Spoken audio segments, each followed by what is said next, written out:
What's up, Mix Nutters? It's your boy Marcus, back and black, and today we are covering the top weirdest professional sports. Coming up next.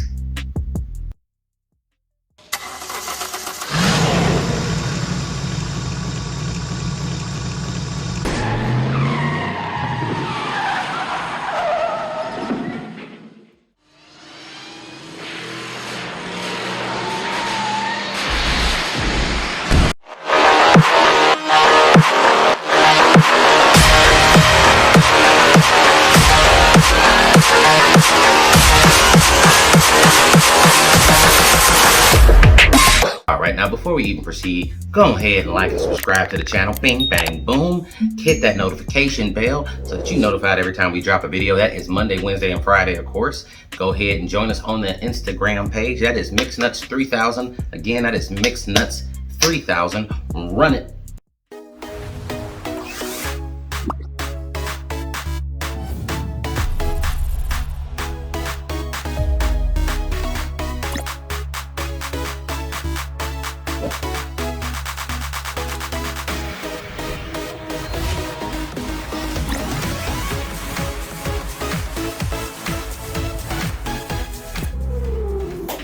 What's up, Mix Nutters? It's your boy Marcus, back in the building, and today we're doing...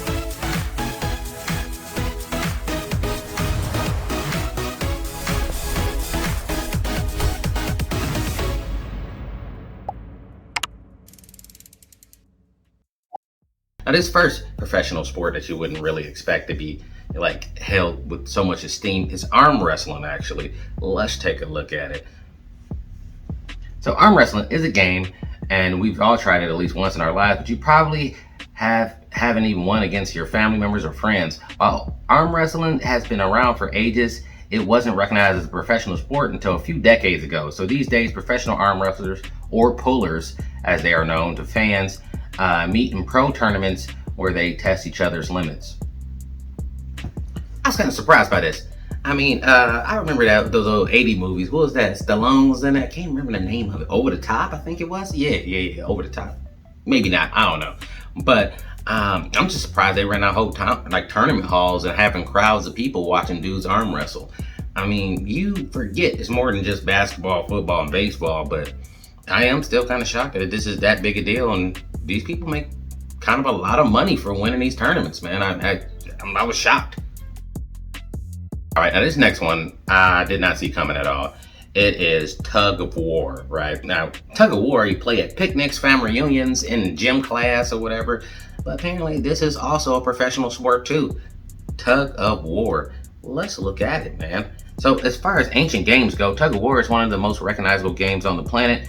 From Egypt, China, and Greece, athletes compete against each other in a game that tests teamwork and strength. But this is one of the world's weirdest sports ever when you think about it. On the international level, the Tug of War International Federation governs the sport, which has even featured in the Olympics.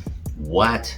Now, tug of war is fun, but at no point, I mean, how do you even find out you can be a professional tug of war player? I mean, who are these? How'd you know that? Like, I mean, was that your dream as a child? Like, I want to do this as a professional someday. Like, I don't know. What? At no point did I ever play tug of war and think about, I'm gonna make this into a career. Like, and it's in the Olympics? Like, I had no idea, bro. All right, now this next one, tandem racing. Now, I knew about tandem bicycles, but I didn't know tandem racing was an actual professional sport. I knew people, you know, like would ride bikes and stuff, but I didn't know the tandem bike was also a part of the bike riding races.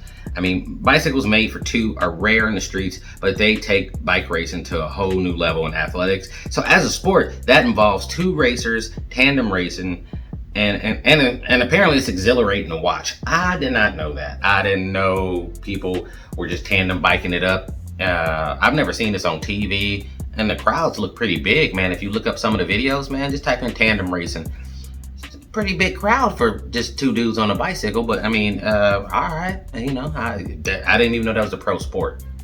Really, I thought it'd be more like an exhibition type of thing, but no, it's pros, man. People do that for a living. I don't know how much money they make doing that, but the fact that they're getting any money is kind of surprising. Now, this next one is definitely one of the weirdest sports ever, professional weirdest sports. This is solo synchronized swimming, which technically isn't that just dancing around in a pool by yourself? I don't even know how that becomes a professional sport either, but let's take a look at it. So, solo synchronized swimming is one of the weirdest sports globally, and it took 3 Olympics for the world to recognize that a dancer could synchronize on their own. In this sport, the dancer performs a kind of water ballet while synchronizing with the music. So I know it took 3 Olympics because they was just like, you synchronizing by yourself. That got to be a lot easier. That don't even make sense to me, really. I mean, if you really think about it, I mean, because you by yourself, bro, synchronizing be like one or it got to be at least 2 people, right? To make it look cool. That's like, oh, look at me, I'm synchronized talking right now. Like, that's no, I'm not. It's just me talking. But okay, you know what I mean? They made it all the way to the Olympics, getting medals, getting money. I mean, hey, but yeah, I can't get mad at you for that. Take advantage of your opportunity. I mean, I don't know. I mean, you gotta be a little crazy to be like, I want to be a solo synchronized swimmer. Like, make up your mind. You want to be solo or you want to be part of a team? I don't get it. What this is about, I knew about running, but this sport right here is a professional sport that makes no sense. It's called race walking.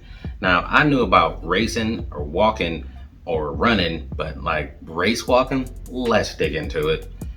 Race walking has been part of the Olympics since 1904. Race walking started as a pastime in Victorian era when it was moved to the United States, and it was a spectacle sport for indoor arenas. For sport lovers, race walking was one of the most exciting sports since it demanded a lot from the performers. So the last time I did some race walking, it was when I didn't want to break out in a full sprint, but I had to pee real bad, and you're in public, so you don't want people to think there's a fire or something, or you stealing. But I mean, damn, it just has anybody? Let me know in the comments. Has anybody ever actually watched race walking on TV? I mean, is that what the old people do in the malls? Remember they show up to the malls with their gym clothes and just walk around race walking? You know, they moving their arms, but they're not really running. You know what I'm saying? I mean, but I mean, that's cool for exercise, but at no point did I think that would be an Olympic sport that you could get paid off of and win trophies for. I thought that was just walking with purpose. I don't know. They should rename it that. Race walking? No. Walking with purpose. Last but not least, face slapping. I wish somebody would have told me you can be a professional face slapper when you grow up. I know most of us have seen those clips and videos of dudes getting a taste slapped out of their mouth, but let's take a look at it anyway. So face slapping requires no introduction, and if we are all honest, we're being on the receiving end of the slap doesn't seem like the best place to be, but yet in Russia, face slapping is a wild sport that attracts big crowds. Excited to watch 2 contestants slap the hell out of each other. And why would you not be excited about that? Because that sounds fantastic, all right? These dudes, and these are big dudes, man, cocking their hands back and just slapping the taste out of your mouth. Now, most people worried about getting punched, but if you see how hard these dudes slap, you'll see what I'm saying. You're gonna be like, nah, I don't want none of that. You don't want to ever get slapped like that. That's where your brain cut off for a second. But these dudes have become professional slappers, and that sounds pretty cool. That mean they pimp hand got to be strong. All right, Mixed Nutters, that is it for me today.